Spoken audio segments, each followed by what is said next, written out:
Hello, everybody. My name is Gerry Maravilla. I'm an independent filmmaker, and I'm also a crowdfunding specialist at Seed&Spark.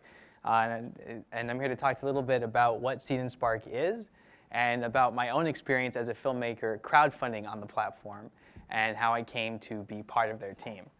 And so Seed&Spark is an integrated crowdfunding and distribution platform that operates a little bit differently than, say, Indiegogo or Kickstarter. And one of the main things that distinguishes us is we have like a wish list, which acts as like a wedding registry for film. So you have, somebody else in the audience could have the Canon 5D Mark III that you need, or have the ARRI Alexa that you need, or the light package, and you can loan that to somebody else, and that goes towards reaching your fundraising goal. And then we also do 80% threshold. With Kickstarter, it's all or nothing, and with Indiegogo, it's kind of like you can keep whatever you raise with higher fees, but if you're trying to raise $50,000 and you raise $5,000, you're probably not going to be able to make the movie that you've pitched. But if you raise 80% with some creative producing and some tightening of the belt, you can usually tell the story that you're trying to make. And so that's why we operate on that threshold. We also take 5%, which is lower in terms of our fees for when you crowdfund. And another thing that's great is we have distribution possibilities. So you can stream your film on Seed&Spark if you crowdfund on the platform. And if you get 500 followers, you are able to unlock distribution possibilities with other distributors, such as Netflix, iTunes, Google Play, Amazon, Verizon, Fios, and Vudu. And so the whole kind of point of this is to try to create a sustainable community and lifestyle for filmmakers and for audience members to have a direct say in the type of content that they're producing. And the number one way that you can do that is by having a direct connection with your audience. And that is something you can do or start doing right now with crowdfunding. So generally, I think some people come with this idea of that you launch your crowdfunding campaign and that there's just investors and people with money floating in the air, and if you build it, they will come. And that's just not what happens. What happens is you have to go out there and find your audience and connect with them early on and do months and months of work before you even launch so that you can be guaranteed to raise your crowdfunding goal. And I think part of this is also filmmaker education, of trying to break this mentality of, in the studio or traditional world, of waiting to be picked. Like everybody has this dream of, I'm going to make this indie film, it's going to get into Sundance, I'm going to get a distribution deal, and I'm going to get offered a job directing a big studio movie. And that happens for 0.00001% of the population. But what about the 99.999 rest of us who still make films and are still passionate about the stories that we want to tell? And that's kind of where crowdfunding and being able to have a direct connection with your audience comes in, so that you can make the movie that you want to make and be able to reach them directly. Because not all of us can be as amazing as or have the opportunities like Ryan Coogler. Love Fruitvale Station, love Creed, but that's just not the same career path for everybody. And so it also has to go back to training filmmakers to think a little bit differently about how to make your movie. I think you're all filmmakers or creators too. You get so obsessed with just trying to tell a good story. But there are certain questions that you should start thinking about now, and think about as early as possible. How you're going to deliver the film. What happens if you get picked up by a distributor? What happens if you don't? Do you want to screen theatrically? And how much is all of this going to cost? And I think that by backwards engineering what your goals are and defining for yourself what success is, will be able to assist you in actually planning from the very beginning and the early stages in order to create your movie and reach the right people. So where do you start? Like, where the hell is your audience? Where are they? Who are they? And how do you get their email addresses? And this was something I struggled with for a long time too. more background on myself, I grew up in the San Fernando Valley of Los Angeles, which is famous primarily for being the pouring capital of the world. But we also have Paul Thomas Anderson, who's from there, so I take that as a little bit of credibility. And then I went to Occidental College in Los Angeles, and after I graduated in 2009, right around the economic collapse, I did a lot of unpaid internships and worked a lot of PA gigs in various, movies and TV shows down in Los Angeles. And after a while of doing that and getting a little bit burned out, but learning a ton, I tried to define for myself how I was going to be able to make the movies that I wanted to make, because I wasn't seeing those being made in Hollywood. I'm mixed race. My dad's from Mexico. My mom is from here. And high school I grew up in the San Fernando Valley was predominantly Latino and Filipino. And there's not a lot of Latinos and Filipinos on Hollywood movies. You get Fast and Furious as a diverse cast, and that's about it. It's pretty slim pickings.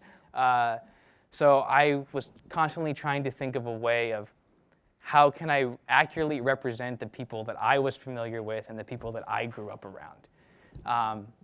And so, like you, I went to a filmmaker meetup, and I actually saw the CEO of Seed&Spark, Emily Best, give a talk very similar to what I'm doing now, which is kind of strange, to be honest. But using those tools helped equip me and better plan for how I could crowdfund my film and reach the people that I really wanted to see it. And so the purpose of going out and figuring out who your audience is and getting their email addresses is really, really important as developing that connection. Outside of a personal face-to-face connection, the best thing you can do is get somebody's email. Because if you look at social media, if you get 10,000 likes on Facebook and you have 50,000 followers, that only says that you're good at getting likes on Facebook and getting followers on Twitter. That doesn't really mean that these are going to transfer into financial contributions. But if you're able to get somebody's email and form a direct connection with somebody, then the likelihood of them supporting your campaign, whether it's just financially or sharing it, goes that much higher. And so you have to look and pinpoint your audience from the very beginning and look at your email contact, direct email contacts, and get them to share it and to expand. And only that way are you going to be able to get strangers to pay attention. Because Facebook kind of guards whatever it is the hell their algorithm is, and I don't know what it is or how you get things seen. And Twitter is a constant stream of content coming at it all the time. Something could easily slip under the radar. But the more you send emails to people and the more those people share or talk about or speak about the things that you're promoting, the more you increase the odds of other people finding it. And that's actually one of the most essential things in crowdfunding. I tell filmmakers all the time that you really want to aim to get the first 20 to 30% of your goal within the first 3 days. And that's really essential, and that's why there's so much more planning that goes into crowdfunding. And what that does is it creates this momentum and this inevitability of success, which are both very key in crowdfunding. And it just kind of lets people know that there's other people, like your friends and family, believe in you and believe in the project. If nobody's giving money, it's not going to be really encouraging to a stranger. It's like his mom's not even going to give him $1. Like, why should I? So you want to try to think outward and use those emails to expand who you can get in contact with. And honing further down on like what you think or who your audience is, you have to get really specific. Who is this movie going to really communicate to? I know Dana was great about talking the spray and pray method that a lot of the studios are used to using. As independent filmmakers, you don't have those resources. And you can't really speak in terms of things like demographics when you're starting smaller. As you can see by the images, these are all women between 24 and 35, and these are all men between 24 and 35. And I bet you they all lead very different lives. They listen to very different music. They get their news from very different resources. And I bet you they're not all watching the exact same movies. So one of the best things you can do that's really practical is just interview 5 people who might like your film. And I guarantee that there's probably somebody here, there's a number of you probably here who have been considering crowdfunding for your own projects. And if anybody's willing, if they would be willing to raise their hand and just give us a brief logline or synopsis about their movie. Sure. So we're working on a short film, actually in post-production.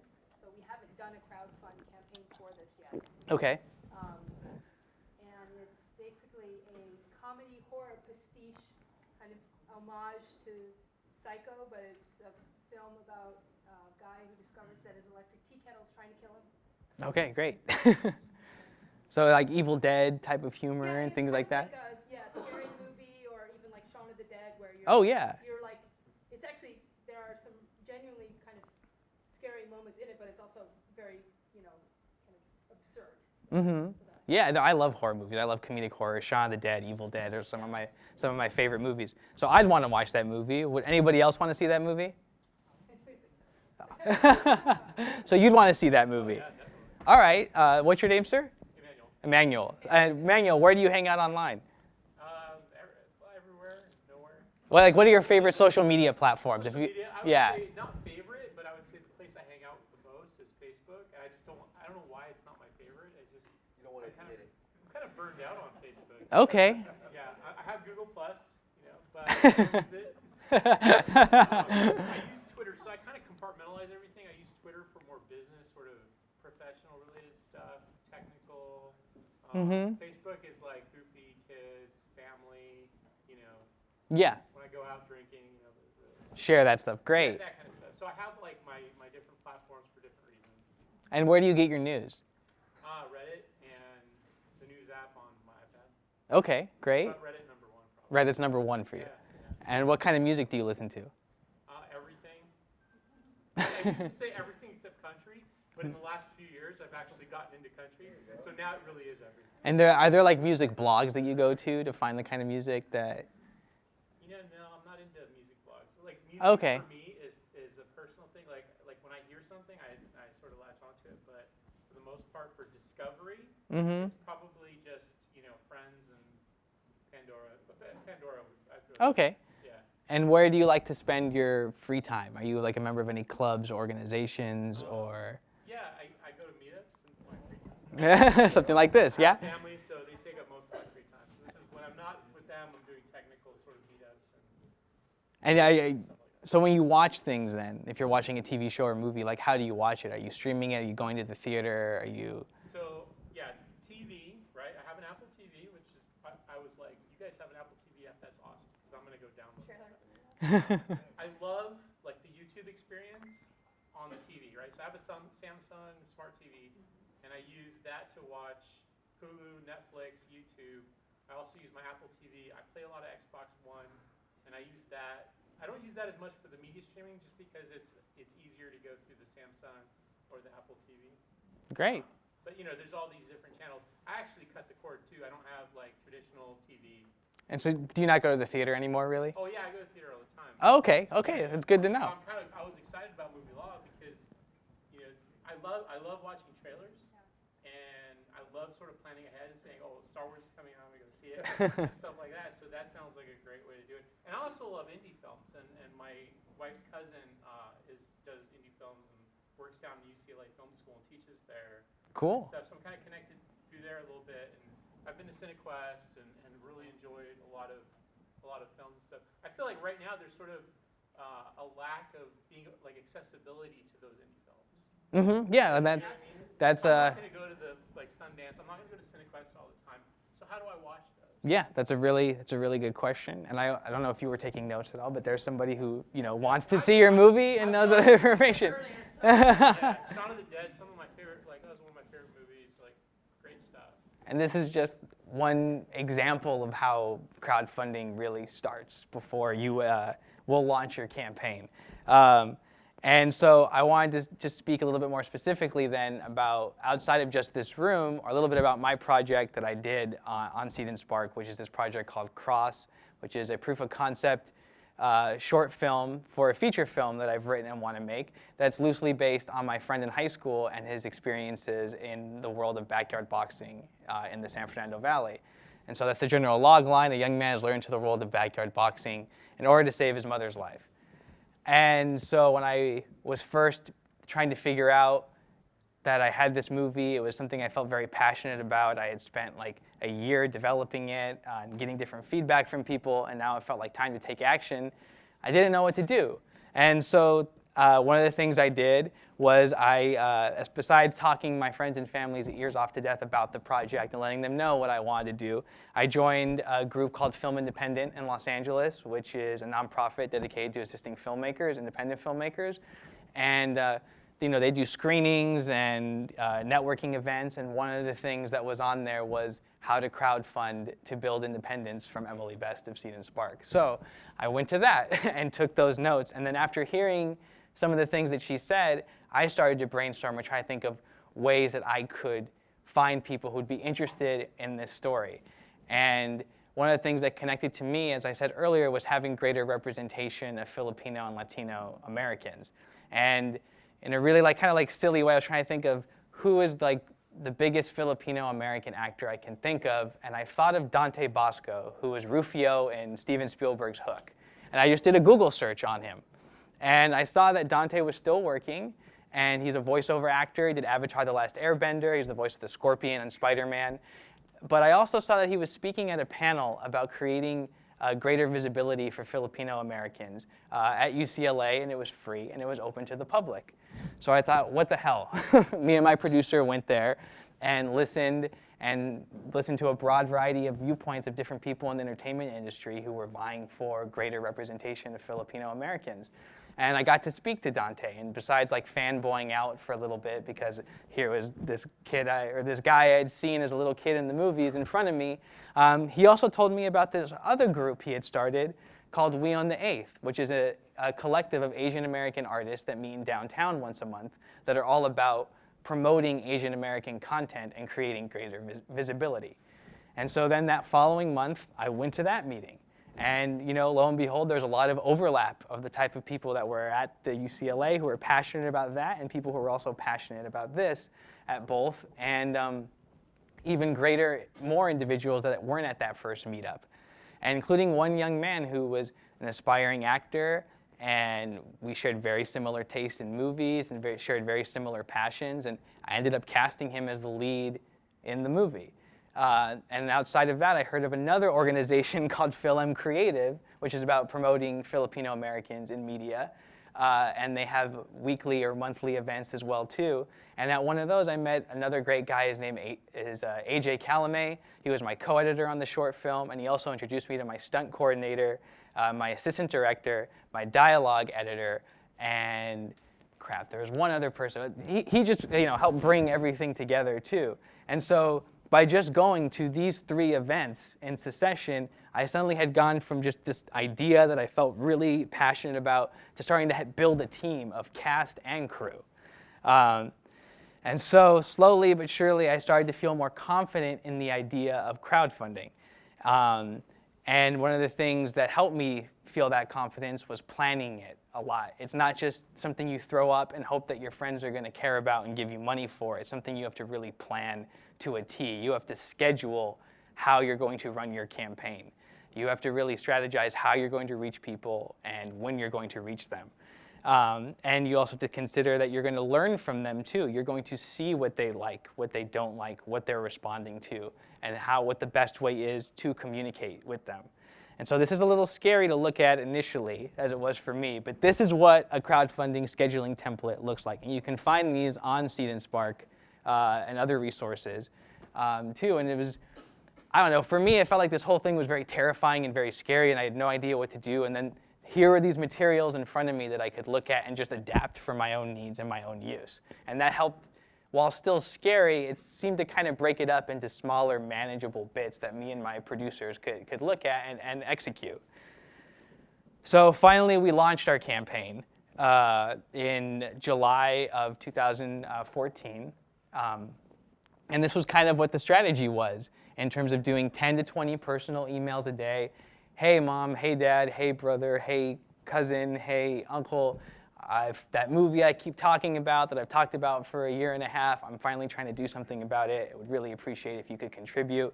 And then I would also get on social media as well on Twitter and do 10 to 20 tweets a day. But there's something to remember about that, and that's this 10-to-1 ratio. is that basically for every one tweet that you put out asking people to contribute to your crowdfunding campaign, you have to do up to 10 tweets of things that are just related to your film that your audience might be interested in. It's not just all me, give me, give me, give me. That turns people off in a big way. But it also helps you start to form that dialogue with your audience. So my movie was a boxing movie and had a Filipino-American actor. So I could tweet things about this video essay on Rocky III that I found, or some information about the upcoming Manny Pacquiao fight before it was booked with Mayweather, and like how that was prepping and building. And I could tweet about articles about greater representations of Asian Americans and get other people to communicate. And you want to make sure to keep that dialogue going with people.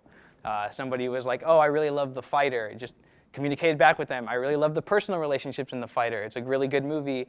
Not crazy about the fight scenes, but I really like the fight scenes from Raging Bull a lot better. And you just keep that dialogue going with the people that you're communicating with. And the same was true of Facebook. 2 to 5 Facebook posts a day, but they can't all just be about yourself and about your project. And also an important thing to remember, don't ask for people to give you a donation. The IRS does not look at crowdfunding as a donation, so you shouldn't either. It's a contribution. And you are inviting people to be part of this process and be part of the film with you.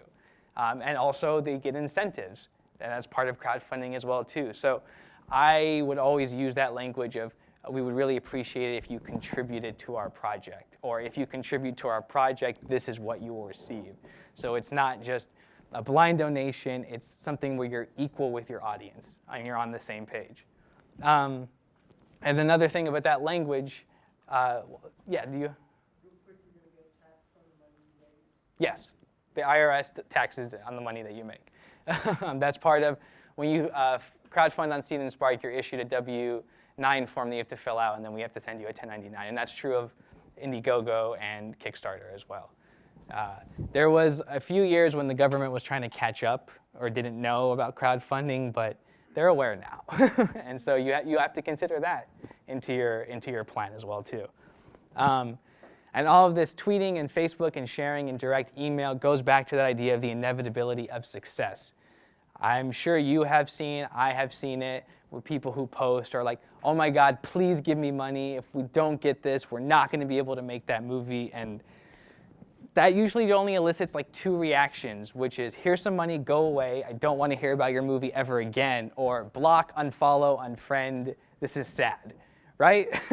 So don't use that language. Be very positive about the thing that you're doing. You're going to make a movie, you're on a crowdfunding journey, you're doing what you love, and you're doing it for something that you feel very passionate about. So there shouldn't be any emotional negative baggage associated with that. And number one thing to look at is, do not stick to a failing plan. If you find that what you're doing is not working, just as it is in filmmaking, you adapt and you find creative solutions to do something differently. So if you're not getting the responses that you want, or your language you're using isn't like eliciting the same kind of contributions that you want, find something else. Work with your team. It's that age-old saying that, it's important to have a plan, but it's stupid to fall in love with it. And so looking back at the campaign that I did, I could see that there were 3 key momentum builders that I felt like led to us reaching our fundraising goal. Outside of getting that first 20 to 30% from my friends and family, I broke it down into just what I thought people were responding to. And one was short, fun, like shareable videos. So I had like a teaser trailer as well as like a montage from our training sessions, because boxing movies are huge on training montages. And through the connections I made at We on the 8th and Film Creative, I was able to get some exposure on press from Filipino-American outlets in Los Angeles. My actor and I were invited to be on the show, a Filipino talk show called Kababayan Today that is out all to LA and Hawaii, where there are very large Filipino-American populations, and then Balitang America, which is syndicated in the United States and is also shown in the Philippines. Another thing was something I saw people reacted to was at the end of our pitch video, my producer fake punched me in the face, and I got some comments, haha, that was cute, or that was funny. So I started to make it a trend that at the end of each of my videos, I would have whoever the new cast or crew member I was introducing would beat me up in different ways. And so my stunt coordinator threw me on the floor and threw a chair at me. My cinematographer pushed me out of frame, and I had like a Willem scream or something like that. But I could put those those little 15-second clips on Instagram and then link to the full video. And so people started to tell me that they were interested in the next way that I would get beat up in the next video. And so people would like that, and the more likes you get, the more it shows, it creates visibility, and then you're kind of like exposing everybody to this journey that you're on to try to make your movie. The second big key thing I thought was a live event that we did. So after going to We on the 8th for a few months, they let us co-sponsor the August 8th meeting, where we had a little table there, and like a booth, and we had giant inflatable boxing gloves. And if you took a photo with us and hashtagged and tagged us in the photo of them beating me and my actor up, like a posed photo, you would get a free Loot Crate, because my actor's cousin worked at Loot Crate and they had an overstock. So it was like, so whether or not all of those people turned into financial contributions, they didn't, but they did post the photo up, and they did created our exposure and reach more people who were aware of the movie that we were making. And then finally, I think the thing that added to that momentum was getting endorsements from bigger personalities within the Filipino and Asian American community in Los Angeles through the contacts of Film Creative and We on the 8th. So Manny Streets is a radio show host on Kiss FM with Ryan Seacrest. He's Filipino American. He shot a video for us. The actress Bai Ling, who was in The Crow, shot a little video for us. And then at the We on the 8th event, Timothy DeLaGhetto, who's a YouTube star and personality, shouted us out on his blog and told his followers to come to our campaign and to support us. And so all of these things building up to what was success. And it was very overwhelming and exciting and amazing feeling, but it wasn't over, and it still isn't over. Because now, not only did I have the money to finally make this movie that I had dreamed about making for 2 years, but now I knew that there were people who actually wanted to see it, and now whenever I send an update on Seed&Spark, I know that they're going to get it. And so I could share with them the things that I was doing and have that excitement with them of doing a behind-the-scenes video, revealing our poster, showing our trailer, talking about when we got into the Los Angeles Asian Pacific Film Festival to premiere the short film last year. And you're offering your audience a view into the filmmaking process of a movie that you want to see, and then they feel a greater sense of shared success with you because they've been part of it as well. Great. Well, thank you guys for watching. And if you if you want to see any of the resources that I talked about in terms of the project, you can find general crowdfunding advice and tidbits like the schedule and things like that at seedandspark.com. And if you want to see examples of some of the stuff I talked about in terms of my campaign, it's all crssmov.com for the website, and Facebook, Instagram, Twitter, the same thing. Thank you.